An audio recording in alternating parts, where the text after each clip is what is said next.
Want to make a podcast? Spotify's got a platform that lets you make one super easily, then distribute it everywhere and earn even more money.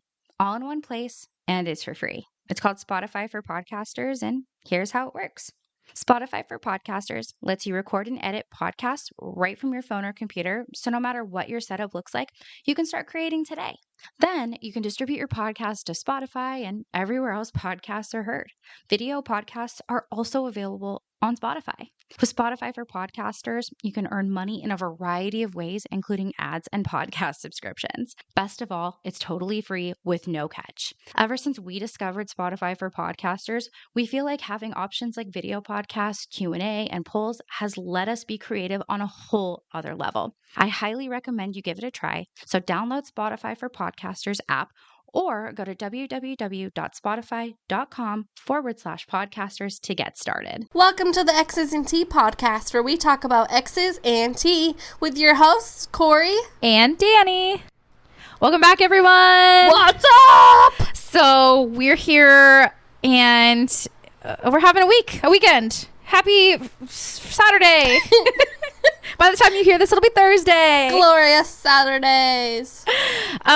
So one thing that we wanted to hit on is that Kori finished season 4 of Stranger Things, all of it. My life has changed forever. You will never go back. So good. I slept on it so much. Don't sleep on Stranger Things. It is so fucking good. Yeah. It's so good. Did you cry at the end? Okay, you're not a crier, though. I'm not a crier. I'm a crier. I lost it. I was, devastated. I was like, I begged you, Duffer Brothers, please don't do this. And they did it. And they did it. They did it hard, too. God. I mean, it was sad, but, I don't know. It takes a lot for me to cry. I was bawling. I was like, oh, my gosh. Who's your favorite character? I don't know. I really love Steve, but I also really love Dustin. Okay, yeah. So you could break it down to, your favorite kid is Dustin. Mine too. Yeah. Your favorite of the teenagers is Steve. Yeah. And who's your favorite adult? Hopper. Oh, same. Hopper is definitely my favorite. Also, he's nice to look at. Yeah. Oh, absolutely. So that's what we've been up to, is finishing Stranger Things and trying to live our best lives. It's raining over here in Arizona. Can you believe that? It's monsoon season, so it 'tis the season of storms. And storms I love here, it. And 100 degree weather over in Oregon. Yeah, this week has been under 100 degrees though, which has been nice. It's been so nice here in the 90s, which, and for us, it's cool. Yeah, absolutely. And since it's summertime, we just have so much coming up. So definitely stay tuned, you guys. We have so much to bring to you guys. Yes, we do. But one of the things that we were kind of discussing was with binging shows. It kind of led me back to when everything with Kyle had been at the very tail end, and how I was managing my trauma with that. One of the things that I did was I was binge watching shows. Right. And this was 2018. So I binge watched 13 Reasons Why. Yeah. And I got through that one really fast. I think I watched it at the wrong time. It was really triggering for me in ways. Yeah. And so I could see how that would be. I had to take a step back from that. But this time in my life, which was so challenging, brought me one of the most joys in my life. And that is my at the time, it was my new favorite show, The Office. Do we have any Office fans out there? Because let me tell you guys. No. What? Okay, I already knew that, but we're gonna have to do a poll. We do on Instagram. We're gonna do a poll. Okay. I'm gonna do it when this episode releases. Kori, which is your favorite? Friends. God, she fuck just went The there. Office. No, fuck Friends, dude. Okay, really though? I can't get into it. I'm sorry. It's fine. Maybe I should try again because it has been a while. Please do. We could... Don't get your hopes up. No, but what we could do, what we're going to do, you guys, is we're going to have Kori watch an episode of The Office, and she will then react to it and, give you guys her honest opinion of it. You know, there was some dude in a Facebook group that I'm a part of. He, his name's Matthew. Anybody who's a part of this group, knows who this guy is. Basically, he, posted in the group, hey, how do I get out of here? How do I get out of this group? And it became this big meme. And the guy's still in the page. That's and what's funny is, I think he's from Oregon even. Really? Yeah. That's funny. And basically, he, ended up staying in the group. And he had never seen The Office before. So they started a podcast that didn't last for very long, but it was him and like a couple of the other admin in the group, and they were watching Office, or they would watch Office episodes and like talk about him. Respectfully, where the fuck is that podcast? Because it's gone now, and I'm kind of mad because I wanted to know how Matthew felt about the later Office seasons. Yeah, that's funny.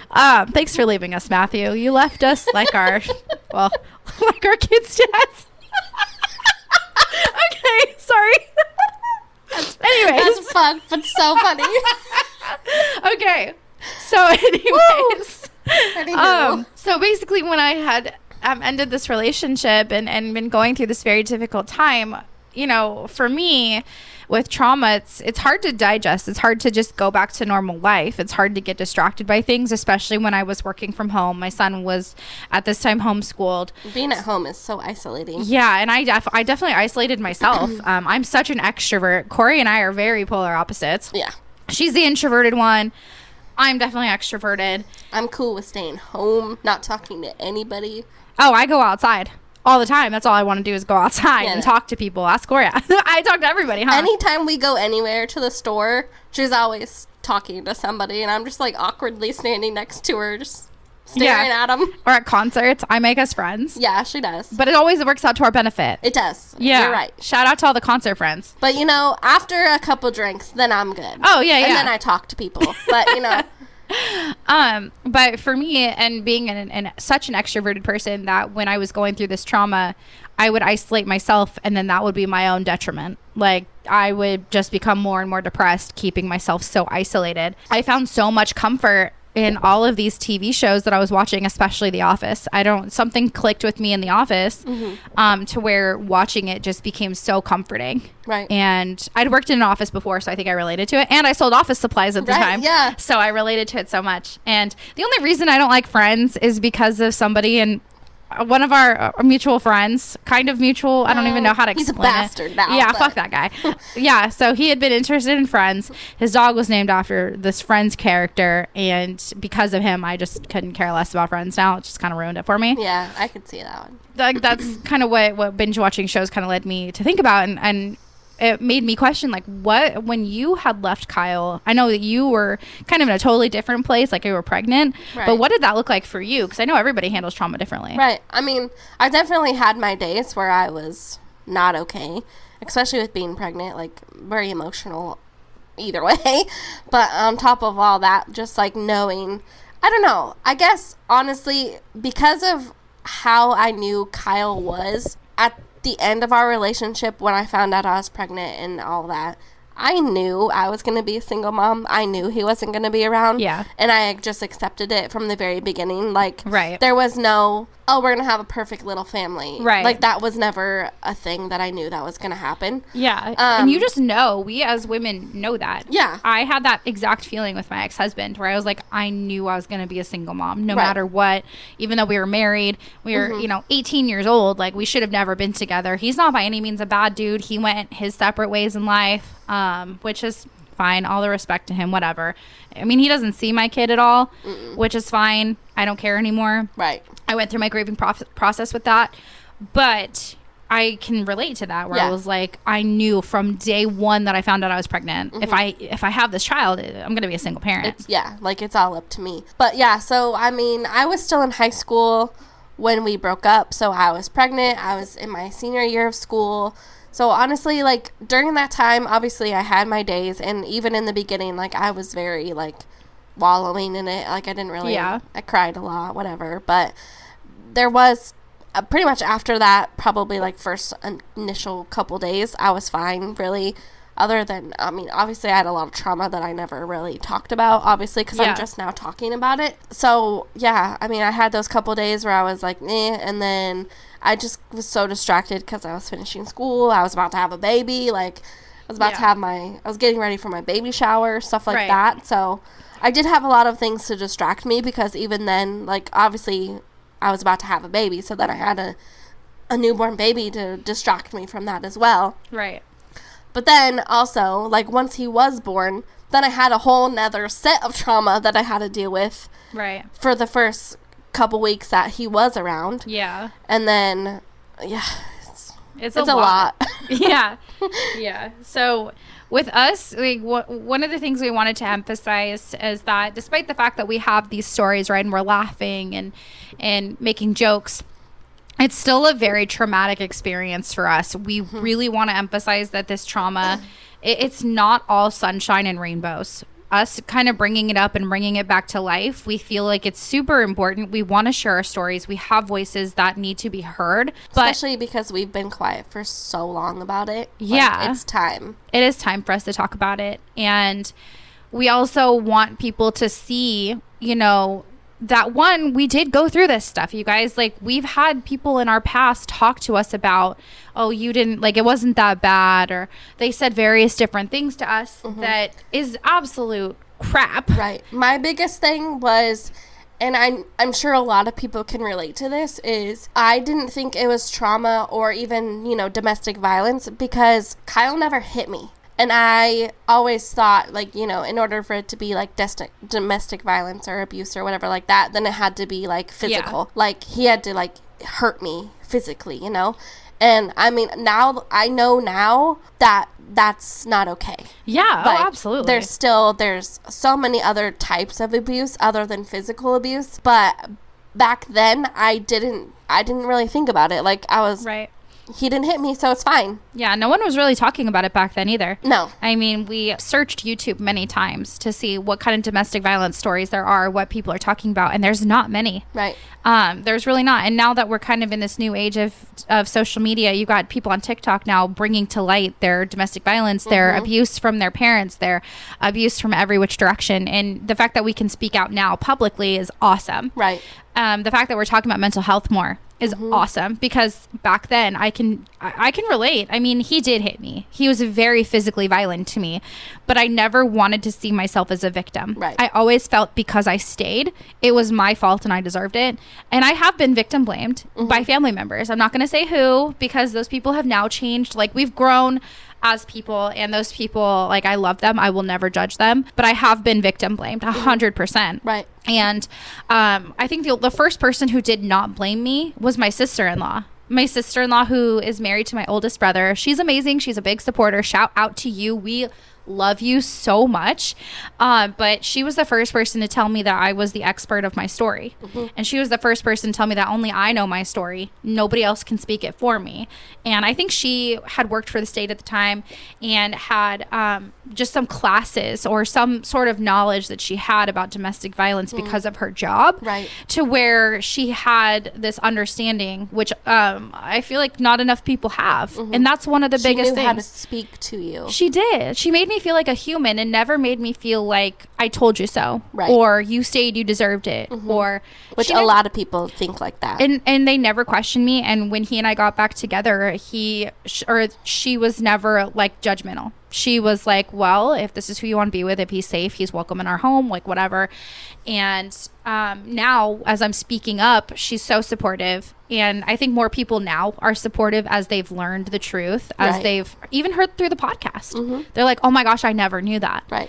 And we just want to be understood and heard. But we also want to reach people who are either going through it, have gone through it, or those who have family members or friends who have or are going through it. Because being supportive of somebody who has domestic violence is a challenge. I know for me personally, I lost friends. Oh, yeah. Because they didn't know how to be supportive. Was that the same thing for you? Yeah. And I mean, the losing of friends, but also like the isolation that it creates just around even like your family members. When you're in these types of toxic relationships, just the isolation that you get is awful. Exactly. I know he definitely kept me from my family. He wanted to isolate me from my family as much as possible. I really wish that I could see through those things, but I didn't. You know, anytime he told, like, for example, when my car was built, he busted my car, like, the weekend that we went to go down to where I was from. It's a 3-hour drive, and he slid into a curb on the ice.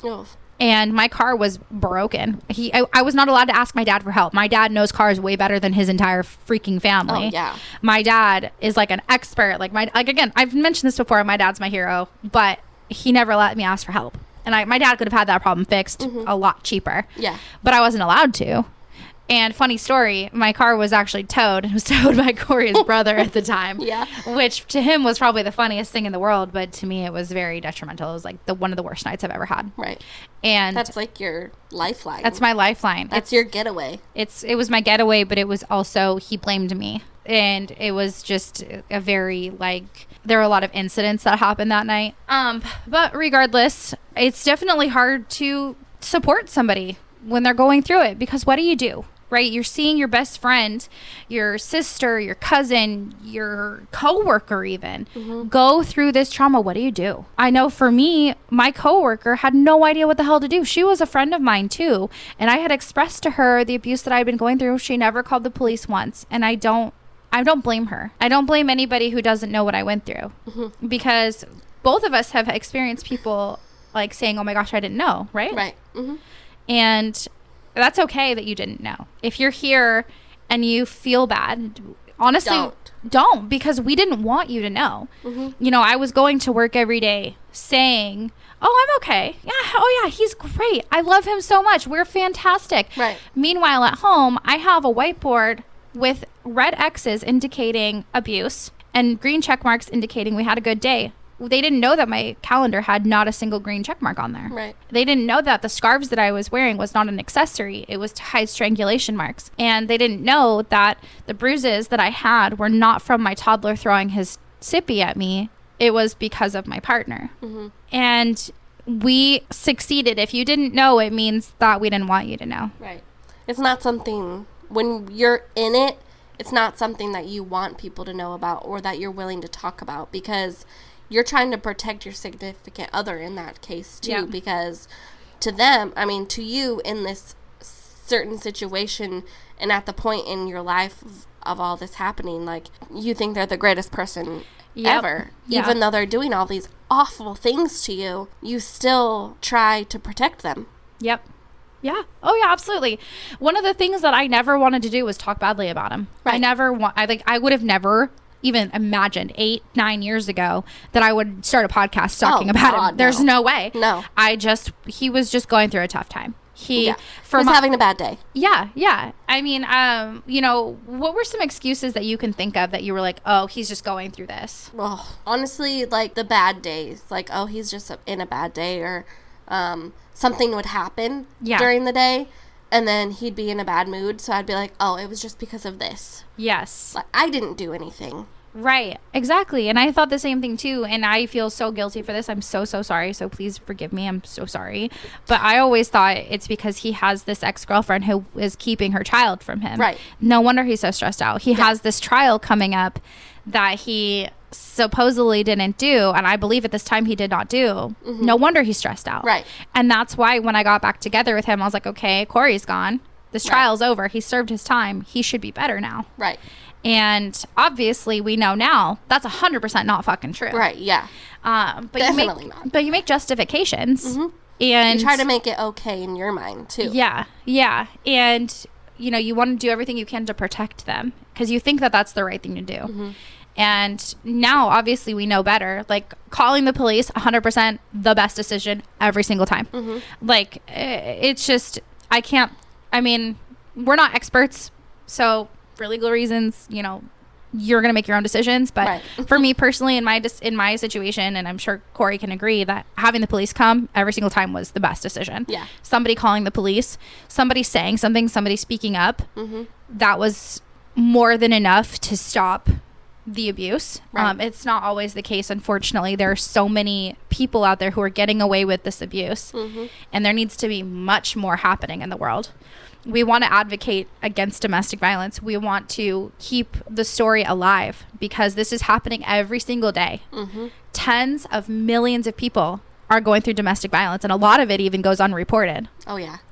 So that's one thing that I do regret, like, in the relationship that I had with Kyle. I regret not saying anything sooner. Right.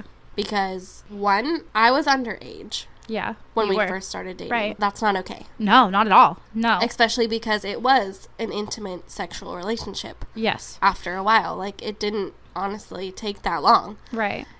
And I was underage. He was older. Like, that's not okay. Right. And we know now that he was talking at that time to even younger girls. Yeah. like girls who were like 14, 15 maybe. And we know now that after he had been out of prison, it took him 3 months to re-abuse. Right. And he had went for high school girls, and then after the high school girls, he was leaning even to younger. Yeah.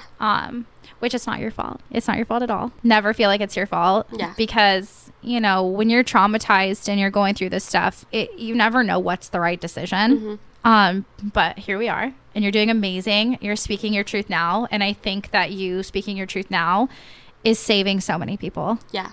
That's all we want to do. We just want to, even if it's just one person, we just want somebody to be able to speak out for themselves. Absolutely. And actually, that's something we wanted to give our platform for, is we have this segment that we've been thinking about that we really want to provide. It's called Speak Out. It's basically going to be us giving an opportunity for anybody who has a story and wants to share it anonymously, not anonymously, however much or little information you want to provide. We want to give you that platform. We want to read these stories for anybody who wants to be heard.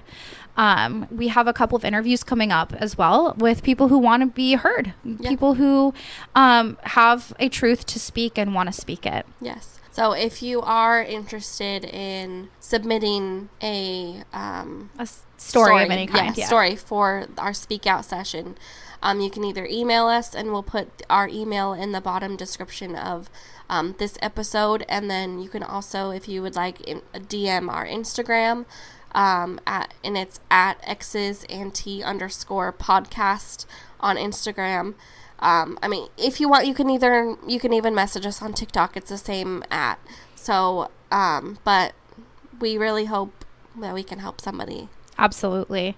Another reason I think that we can both say that we were afraid to speak out is because of Kyle's family. Oh, God, yeah. Kyle's family made this process for us very, very challenging. What was your experience with Stacy outside of being with Kyle? So for the very beginning, when I first met them, meeting his mom the very first time, I thought she was so sweet. She was so nice. Like best mom ever. And then that same day or same night, I did meet his dad. However, I met him when he was drunk. Of course. And at the time, I didn't realize that was an everyday occurrence. Yeah. I just thought it was one night, you know. Yeah. Not realizing it. So I didn't, I don't know. The way he talks to you is gross. I have to agree with you. Like, just some of the comments that he made, even about, like, me. Yeah. Like, it was just icky. And I didn't like it. I never felt comfortable being around him. Yeah. Like, obviously, I would never be alone with him, even if it was, like, if we were in the same room alone. I would, like, go to the bathroom or something. Yeah. But, yeah, he's just always given me the creeps. But, I mean, even through our relationship, anything that happened, like, the whole, like, if you listened, like, previously, I think it was my first episode, I mentioned how Kyle wouldn't let me leave his house one night and locked me inside with his family being in there, and nobody helped me. Yeah. Nobody did anything to help me or de-escalate the situation at all until my brother got there. And even then, his mom came out basically to yell at my brother to go away. Yeah. And to stop. That's all it was. It wasn't anything about getting her son away. Yeah. He was the problem in this situation. Oh, 100%. But she never did anything. And that was it through the entire relationship. Anything he did was never his fault. There was always some sort of excuse. Oh, yes. And then when I got pregnant, it was, I would say after I got pregnant, after we broke up, it was always my fault. Yeah. It was always my fault because I wouldn't let him do this. I wouldn't let him do that, even though I gave him more than I should have. Sure. Oh, absolutely. I shouldn't have even let him come to our gender ultrasound. Yeah. I let him come to that, and I let his mom come to that as well. Yeah. Like, if I was such a bad person, why would I let you do that? You did all the right things, or what you felt at the time were the right things. Yeah, I invited his family to my baby shower. His sister and his mom came to my baby shower. Yeah. Like, I didn't have to do that. No, you didn't. I didn't have to, but I did because I thought that was the right thing to do. Right, and you're 18 years old. I mean, you're still pretty much a kid at this point. Yeah, I just turned 18 when I got pregnant. You had just turned 18. You're a kid. You're in high school or just finishing high school. Like, nobody's prepared at 18 years old in high school. How do you deal with that? You don't. And you dealt with it the best that you could. Yeah, I did what I could. Yeah. And obviously, now I would do so much I would do everything different. Oh, yeah, 100%. Like, not even just the fact of, like, not dating him. Yeah. Know? But even after, I wouldn't have let him come to the appointments. I wouldn't have invited his family. I wouldn't have given them that because they don't deserve that. Right. And I think you expressing all of that to me is what made the decision super easy for me to cut them out. Yeah. Because you and I had that conversation where you're like, I wish I never done this. And you were a big advocate for do not let them near your child. Yeah, no, absolutely not. And I mean, they only met him, I think Grandma Stacy or whatever, she only met him twice. Yeah. That was the day he was born, and when he was, I don't know, 4 or 5 weeks old, it was the next time that she saw him. Yeah. And then Frank only saw him met him one time, and that was when I took my son to their house because Kyle and his mom both, they asked me to come to the house because Kyle's grandparents were going to be there. Yeah. And they wanted to meet the baby. Right. So I took my child into their home. I let them visit them. I obviously stayed there. I was not going to leave my child alone with them. Yeah. But even like after we broke up and I was still pregnant, Stacy was very much, she was still nice to me. Yeah. And she was always excited to see me. And she was always like, when I was pregnant, I had a belly, you know? Yeah. So she was always like feeling my belly and stuff like that. Weird. And like, oh, my grandson, blah, blah, blah. And, like, you know, and which is like normal for like people you like. Yeah. But like, it was kind of like, leave me alone fake. type of thing. Right. Oh, so fake. Yeah. I'm sure as soon as I left, they were all talking shit about me. Like, that's just how it was. Right. But then like afterward, once he was born and once Kyle had stopped seeing him, obviously I never heard from them again. Right. So I just never heard from Stacey. I never heard from Stacey. And then you messaged her and she just never responded. Right. God. Yeah. That's crazy. But yeah, I don't know. Everything about them is just so fake. They're just not good people. No, they're not. And their daughter, Christina, as well. Oh, God. She is terrible. Yeah. Like, I don't think I could say enough bad about Kyle's sister Christina. Good about her. There's nothing, and we feel bad for the child, right? So I think that speculation, allegedly, obviously we don't know 100%, but we've been told by sources during this time when we were in these situations that she had dealt with some SA from some people in her life. Right. And she's obviously very messed up from that.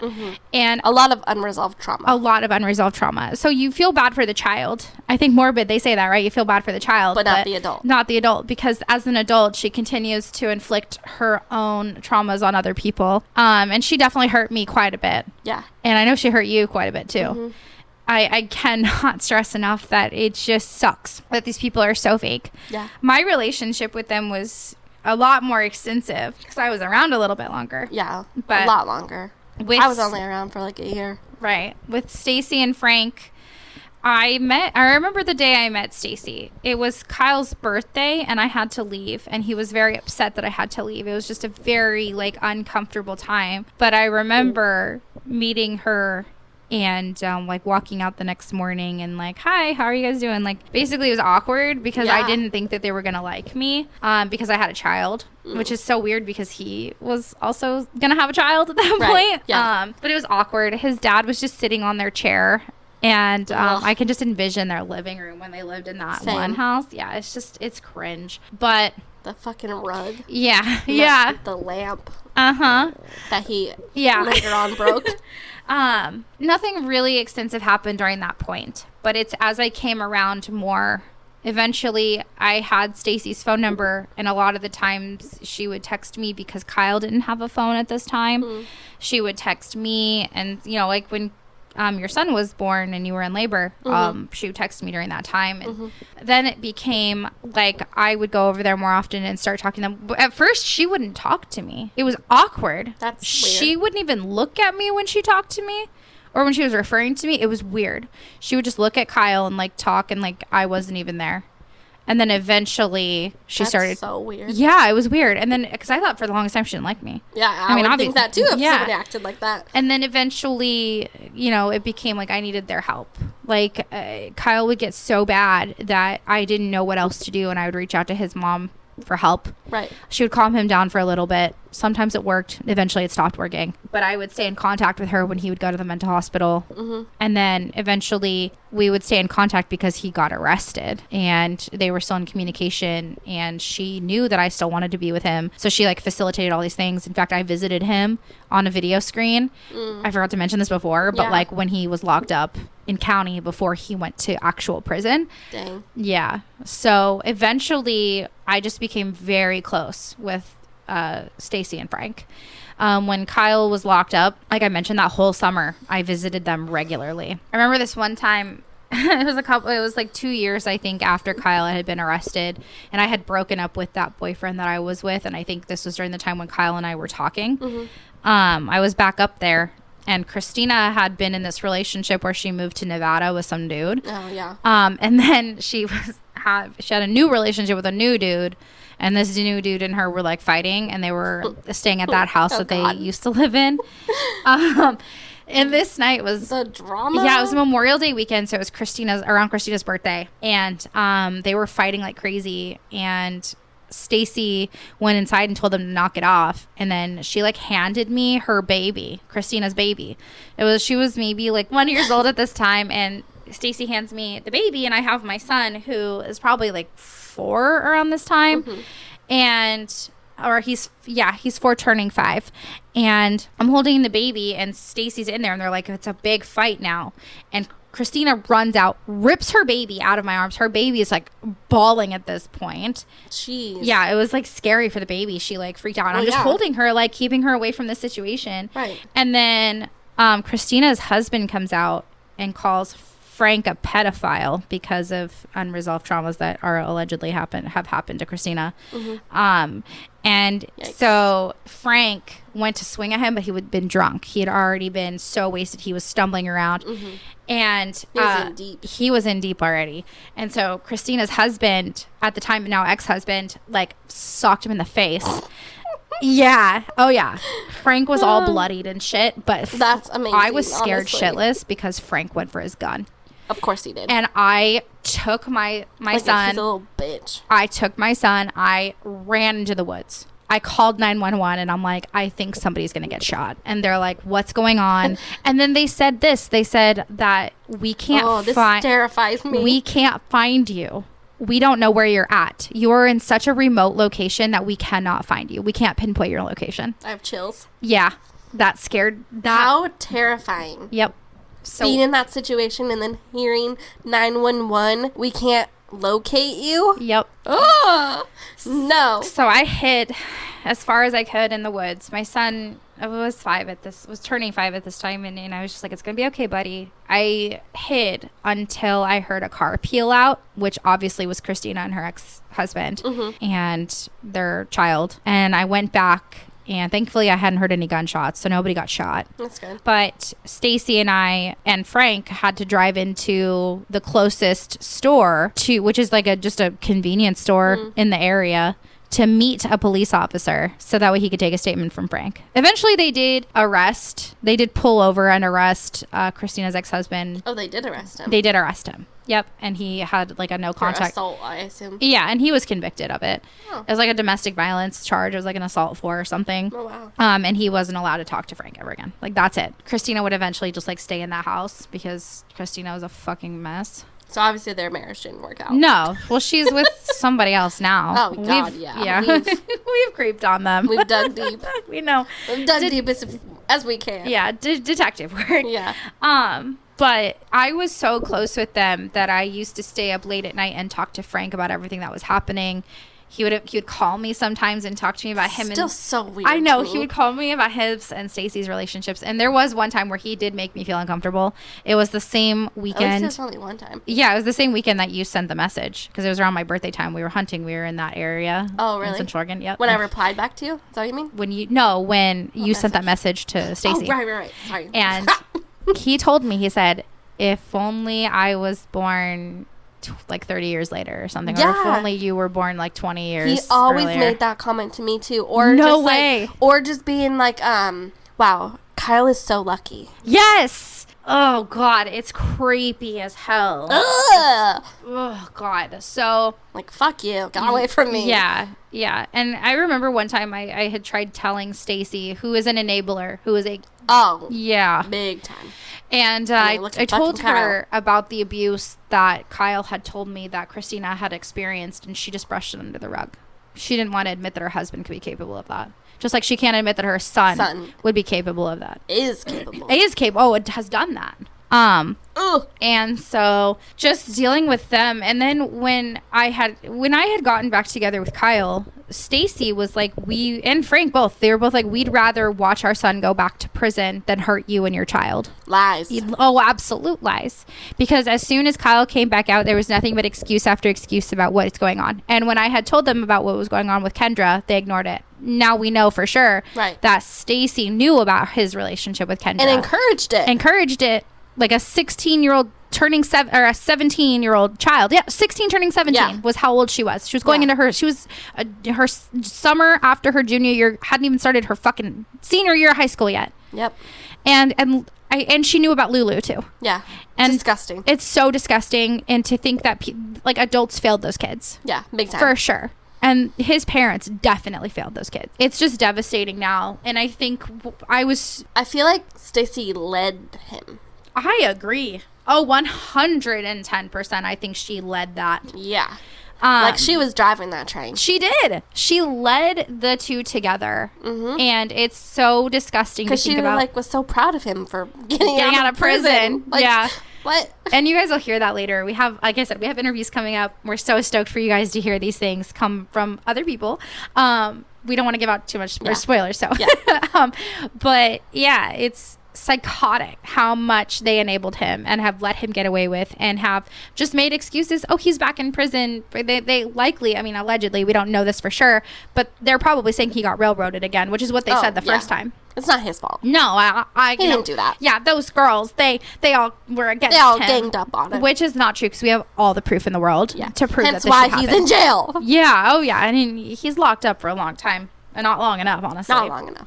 But that was another reason I think I was so scared to speak out, was because everybody in this small town thought I was crazy. Right. Nobody would listen to me. Nobody believed me. For almost an entire year, I'm telling people that this abuse is going on and no one's doing a damn thing about it. Everybody just looks the other way. Yep. And it's sad. I feel like that's how it was back then, because nobody did anything. Like, even like mental health back then wasn't like a thing. Like, oh, you didn't have those problems. You're just go outside. Yeah. Oh, exactly. And now we know, like, I have been clinically diagnosed with PTSD. Like, that's an issue that I have from my childhood trauma, from Kyle trauma. Right. And it's now something that I'm not as ashamed to anymore admit. Right. I remember when I was first diagnosed, I was so ashamed. I was like, nobody could ever know this about me. Right. And now it's like, thank God I know what's wrong with me. Yeah. Because there were months at a time where I'm like, not okay. I'm disassociating. I'm having these flashbacks. And it was a challenge. It still is. It is. We had talked a little bit about kind of the things that have come up since we started the podcast. Yeah. A lot of trauma has come up, you guys. Just talking about all this again it's hard. It's not an easy thing to talk about. And because for so long, I know especially for me, I've tried to forget about everything and I've tried not to think about it. But then now that we're talking about it on the podcast and I remember more even after we've recorded, like I remember a lot more, and it's hard. Yeah. Oh yeah. There's a lot of things that just trigger you in ways that you don't recognize. I've had migraines come up. I've had nightmares.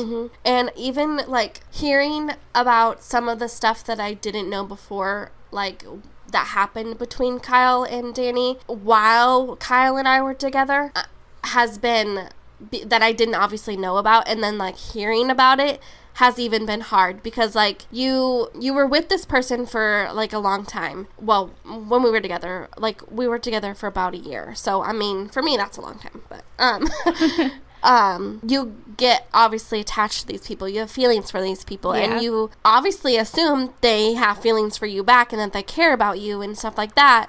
And then to hear all of this years later about what happened, and like obviously I always kind of knew and assumed that certain things happened, Right. but to hear it confirmed, Yeah. it's hard. Even though it's been so long, like Yeah. obviously it doesn't, like, I'm not mad at Dani or anything I'm so like sorry. that. I'm so sorry. But like, we even had this conversation the other day. Yeah, we did. It's hard to talk about, and it's hard to hear because at one point in your life, this person meant so much to you. Yeah, exactly. I'm so sorry. It's okay. I can never apologize enough for that. Not my proudest moment, I promise. Like, obviously we're over it now, but I agree. Same thing. Like, I remember when I first talked to Kendra and Lulu, it was heavy. It hit me like a freaking freight train. Yeah, knocks you down. It was like everything that I had ever suspected, every insecurity that I'd ever had been confirmed.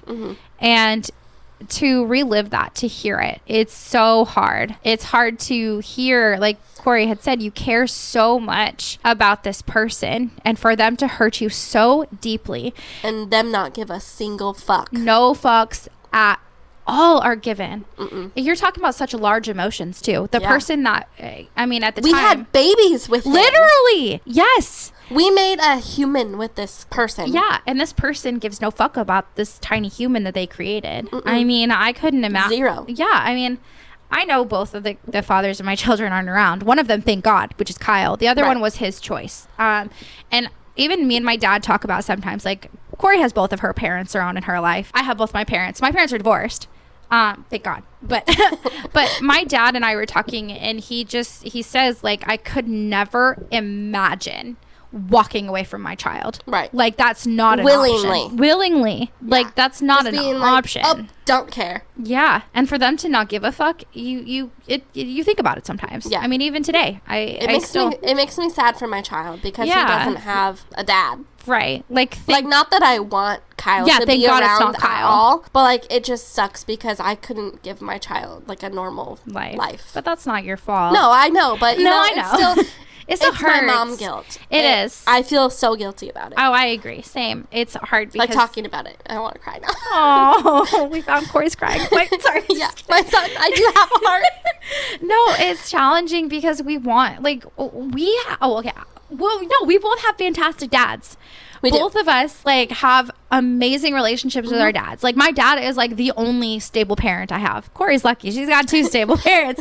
I have one. Well, Yeah. my stepmom, too. Like, Yeah, she's amazing. definitely. But as far as biological parents, I have one. One stable, loving, is an actual parent to me. Right. My mom is amazing, too. Don't get me wrong. She is getting better every single day. She is making her strides forward. I love She's my amazing mother. in her own way. She is. And with boundaries that we set in place, she's fantastic. She's a fantastic grandma. She loves her grandkids. She really is a great and grandma. she's learning every day. But what I'm saying is that our kids don't have what we had from our dads. Right. And that sucks. Yes. Like, thank God they have our dads. But it still sucks. It's different though. Like, obviously, like that's their grandpa. grandpa, Yeah. not dad Yeah. that you see every day. You Yeah. know? So I think for us to share this level of transparency and show you guys that we both have been asked by family members and friends after we record, like, hey, are you doing okay? Like, I didn't know all this happened. Like, damn. Right. But like, I wish are you okay? I would have been there for you. Yes. I wish I would have known so I could help you. Yeah. And thank you for being there now. Yes. Like, the fact that you guys are asking, thank you so much. It means the world to us. I agree. And I know for me, you know, going to therapy is how I handle things. But Kori's different. I should go to therapy. We always recommend therapy. I will say that right now. I should go to therapy. I think I'm scared to be honest. Right. Which I know a lot of people are. And so my way of coping with it is I talk to Dani most of the time about it, or I don't say anything at all, which is not good. She's getting a lot better at talking about stuff. I am getting better. I'm trying. But I'm not one for confrontation. Right. So even though it's not like obviously directing the confrontation, obviously it's not with Kyle directly. Yeah. But just that emotional confrontation, I guess, is what I'm scared of. Yeah. And yeah, it's just honestly, yeah, I try to talk about it with Dani. Otherwise, I just keep it to myself. We're we're humans. We're constantly learning how to be better and how to better ourselves. And this podcast is a huge stride forward for both of us. Because for Kori to speak on this, you guys, is incredible. Like, she does not get enough props because she didn't talk about it. No. There was no talking about this trauma. And now it's not only is she talking about it, her and I have fantastic conversations at night. Like, we'll just be sitting there when our kids go to bed and just talk about stuff. And having a friend there is awesome, especially someone who understands. For this podcast, we want you to feel, especially if you've gone through a situation similar to this or in your own way, we want to feel like friends of yours that you can connect with, because it's so much easier. Again, this is a personal decision, or personal opinion, but it's so much easier to cope and so much easier to talk about it when you're talking to someone who's been through it. Yeah. And when you talk about it with somebody that's gone through it, I mean, especially for me and Dani, because we went through it with the same person. Yeah. So it's honestly, like, when we first started talking in 2018, we both got so much closure. Literally. And so many questions answered that I especially knew I would never get answered. Right. If we didn't talk. Yeah. Because she answered so many things about Kyle, honestly. The relationship, obviously, with my son, because, like I said, that's such a mom guilt that I have. Right. Because, like, I think we've mentioned it before, but at the time we started talking, I also had considered reaching out to Kyle. Right. Because of my son. Because not that I wanted him to be involved, but I wanted him to fucking give a shit. Yeah. I wanted him to care, but he didn't. Oh, exactly. And I'm pissed about it. Yeah. But also, I'm glad that he's not around. Oh, yeah. Especially now that you know everything. Yes. Which I have to say the same thing. Like, when I reached out, I was pregnant at the time. To hear Kori talk about, like I mentioned before, her regrets, it was so easy for me to say, okay, I need to learn from this. And she was very adamant, you guys, about, like, I needed to learn from her. And I did. I absolutely did. I mean, you've seen some of the messages that me and Dani had together. I think even one we just posted recently where I was like, don't talk to him. Yeah. Don't answer. Don't do anything. Yeah. Like, I was just very adamant about, don't stir the pot. Don't do that again. Yeah, just let it go. I'm grateful that I listened, because now in December it will be 4 years since I've talked to him. But yeah, healing is not easy. It's so difficult. There are challenges that we face every single day, from, little small disassociative moments to full on migraines to nightmares to just fits of crying with me. The triggering of not so much her son right now, but my son. He has a lot of the same mannerisms that Kyle has. Yeah. And there's one in particularly that triggers me really bad, and I literally have to, like, stop looking at him when he does it, or like leave, or have him leave or something, because it's one thing that makes my skin crawl, and it's not a good trigger for me, obviously. Yeah. And because my son looks so much like him, unfortunately. Identical. Sometimes he looks like me, but most of the time, unfortunately, he does look like Kyle. Yeah. But yeah. Same. I mean, my son's getting there. My son's, the more he grows, the honestly, sometimes I have to double take on who's sitting on the couch. Yeah, which kid's walking out, because her son's teeny tiny, and so yeah, they're pretty similar. They are. They're like, I think her son's only like one size bigger in clothes. Yeah. And my son's 3. Her son's 8. And my son is still shorter, but not by much. She has a little guy. He's little. He's little. But yeah, I mean, my son, I'm surprised both my kids, you guys look the same. It's shocking. We don't have the same eye color. We don't have the same hair color, or hair color and eye color. But my kids, they look similar to each other, but more and more, not at the same time. Yeah, it's weird. It is weird, but more and more, my son's looking like her son, which is just like Kyle. Yeah, and I definitely can see some of the same things growing on me, where I'm like, oh fuck, like you look just like him in this moment, and that sucks. Yeah. But it's it's just a growing learning curve. What can we do every single day to make our lives a little bit easier? How is this easier to manage? And this podcast, without a shadow of a doubt, has been so good. Yes. Honestly, just being able to talk about it, even when we recorded my first episode where I finally was able to tell part 1 of my story. Yeah. Honestly, was such like a freeing feeling because I got so much off. Like, I let so much off my chest that I have been holding on to for such a long time that I never told anybody. Yeah. Like, there's times I never even told Dani about things. And the amount that I learned. Her on the She did. I was like, what? Yeah. It was nuts. So if you haven't listened, rewind and go listen. You got to go listen. It's a lot. And we just really wanted to kind of tie up the loose ends here with that story because, again, we were looking back at it and we're like, man, we're kind of laughing a lot. Like, we need people to understand that we're serious. Like, this is a serious matter. And yes, we do laugh about it and stuff, but I think it's also just a part of our trauma. Oh, 100%. Is in uncomfortable situations. I know I do it. I try to laugh and shake it off kind of thing, make less of it, even though this is a very big, important topic. Oh, I have such a dark sense of humor now. Same. Because you should see the memes we send each other. We're probably on an FBI watch list because of the true crime and all of our memes. I'm telling you. Yeah. Sorry, NSA. It's a joke. Just kidding. Allegedly. But you know, we're here. We're telling a story, and we want to connect with you guys. We really we love you. We love all of our audience members. We love being able to talk about it. And again, with our Speak Out segment, if you have a story that you want to tell, you want us to read it, you want us to talk about it, please submit it. We will leave all of our information in the episode description. We'll post it on Instagram, TikTok, and we're really excited to see you guys again. So please continue following us. Where can they follow us at, Kori? You can follow us on Instagram and TikTok at xsandT_podcast. And then, like Dani said, we'll leave the email in the bottom description. Get a hold of us. Follow us on TikTok. They're pretty interesting. Actually, on our Instagram too, we have if you haven't seen them, we have screen caps of actual messages between Kyle and myself, Kori and myself, and potentially Kori and Kyle in the future if we're able to find those messages. But it's not looking so good so far. But we want you guys to see kind of into our lives during the situation. It's like, this is really what we went through. So definitely keep following us. We're really excited to keep on this journey with you guys, and we are excited to see you guys next time. Bye. Bye.